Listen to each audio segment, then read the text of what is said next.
मध्य प्रदेश सेवा संस्था के द्वारा कल एक कार्यक्रम रखा गया। आइए मिलते हैं फादर सेंड्रो अब्राहम से, क्या कहते हैं पूरे कार्यक्रम को लेकर। फादर जी, आज एक कार्यक्रम का आयोजन किया गया, एक बहुत ही प्रतिष्ठित कार्यक्रम है जिसमें एनजीओस के लोगों को बुला करके जी और जी। किस प्रकार का आयोजन रहा? मध्य प्रदेश समाज सेवा संस्था पिछले 26 साल से हम पूरे मध्य प्रदेश में हमारे 9 पार्टनर ऑर्गेनाइजेशंस के साथ काम कर रहे हैं। तो हमारा कार्यक्षेत्र है महिला सशक्तिकरण के ऊपर है और किसानों के साथ, और उसके अलावा जो एडोलसेंट्स बालिकाओं की ग्रुप होते हैं और युवाओं के स्किल डेवलपमेंट के ऊपर है। अलग अलग मुद्दों पर हम लोग काम करते हैं। तो हमारा एक परियोजना है, उस परियोजना का नाम है लोक आधारित विकास प्रक्रिया। इस परियोजना में हम लोग मध्य प्रदेश के हमारे 5 पार्टनर ऑर्गेनाइजेशंस के साथ पूरे 170 गांव में अभी वर्तमान में हम लोग काम कर रहे हैं। परियोजना का नाम जैसे मैंने बताया लोक आधारित विकास प्रक्रिया है। तो हम तो एक फैसिलिटेटर के रूप में हम लोग काम करते हैं। बाकी जितना भी जो है ये तो लोगों को अपने विकास के लिए उनको मोटिवेट करना, इस तरह की काम चल रहा है। तो इस परियोजना के अंतर्गत हमारा एक गतिविधि है, ये है कि एनजीओ नेटवर्क की मीटिंग। जो एनजीओ आज इसी क्षेत्र में हम लोग काम करते हैं और हमारा हितग्राही भी एक ही हो सकते हैं, कम्युनिटी एक ही हो सकते हैं, उनके साथ हम लोग काम कर रहे हैं। तो आज एक मिलन समारोह था कि हम लोग कैसे ये सारे एनजीओस एक साथ आकर हम लोग एक दूसरे को हमारे जो रिसोर्सेस है, चाहे जो उनकी ह्यूमन रिसोर्सेस हो और उनकी जो भी टेक्नोलॉजी हो, ये हम उनकी अनुभव और उनकी ज्ञान की आदान प्रदान होता है।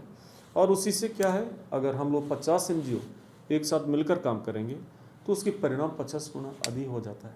किस प्रकार के प्रमुख बिंदुओं पे चर्चा हुई है? एनजीओस के द्वारा किस प्रकार के सजेशंस मिले हैं, विचार विमर्श हुआ है? आज तो हमारा 2 बिंदुओं पर चर्चा हुई है।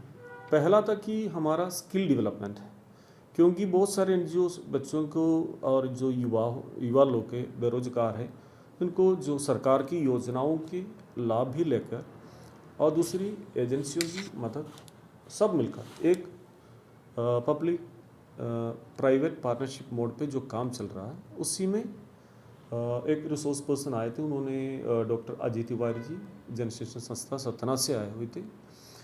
उन्होंने काफ़ी विस्तार से हमारे जो प्रतिभागियों को ये जानकारी दिया गया कि माने हम कैसे ऐसे युवाओं को, जो महिलाओं को, ये सब उनकी स्किल डेवलपमेंट है, ताकि उनकी जो आजीविका है, घर की स्थिति, आर्थिक स्थिति, उसी में वो बढ़ावा दे सके। फादर जी, किस प्रकार की समस्याओं का सामना करना पड़ता है जिस प्रकार से महिला प्रशिक्षण को लेके जाते हैं, और एनजीओस ग्राउंड पे से किस प्रकार का निकल के आए हैं बिंदु की, किन प्रकार की समस्याओं का सामना करना पड़ता है? बहुत सारी समस्याओं को लोग अपने अनुभव से शेयर किया है। तो कुछ लोग जो उनकी कठिनाइयाँ, जो समस्याएं आई थी, तो उसके कैसे निराकरण किया है, यह भी बाकी लोगों के साथ साझा किए। ये तो बाकी सभी लोगों के लिए एक सीख भी है।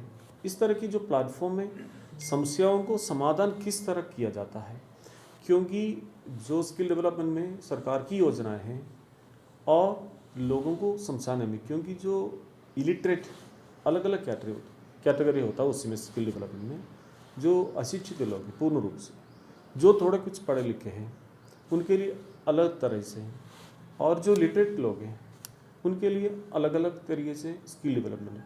तो उसी हिसाब से जो समस्याओं का हम लोग चर्चा किए हैं, और उसके जो लोग अपने अनुभव से कैसे समस्याओं का समाधान किया, वो भी उन लोग। देश के प्रधानमंत्री नरेंद्र मोदी जी की एक बड़ा सपना है स्किल डेवलपमेंट को लेकर के, तो इसमें किस प्रकार से सहभागी के रूप में हम शामिल हो रहे हैं?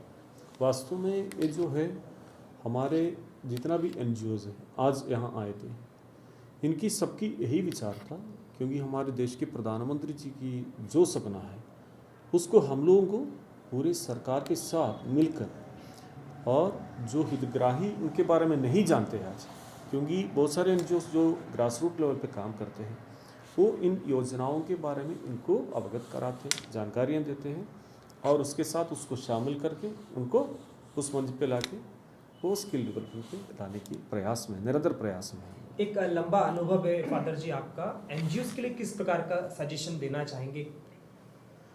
एक जो है एनजीओ को आज उनको भी एक साथ आना है, क्योंकि एक ही मुद्दे पर एनजीओ काम कर रहे हैं, अलग अलग क्षेत्र में काम कर रहा है, उनकी अनुभव भी अलग अलग है। इसलिए हम इस तरह की जो बैठक की आयोजन करते हैं, जो सभी लोग एक साथ आएंगे, जो अलग अलग क्षेत्र में लोग एरिया में काम करते हैं, तो जो कठिनाइयाँ होता है, समस्याएं होते हैं, ये तो एक साथ चर्चा करें और कैसे अपन उसकी निराकरण करें। तो एनजीओ के लिए हमारा यही सुझाव है कि हम लोग एक बहुत बड़ी भूमिका है, क्योंकि हम तो विकास की बात करते हैं तो माने शिक्षा विभाग तो उनके पास जो है मात्र शिक्षा के ऊपर उनकी सोचना है, और स्वास्थ्य विभाग बताएं तो उनको मात्र स्वास्थ्य के बारे में। लेकिन एक एनजीओ की भूमिका है, वो तो गांव के या समाज के सर्वांगीण विकास को सोचते हुए इन लोग काम कर रहे हैं, तो क्योंकि उनको तो इंटीग्रेट डेवलपमेंट को लेके चलना पड़ेगा। Thank you. ठीक।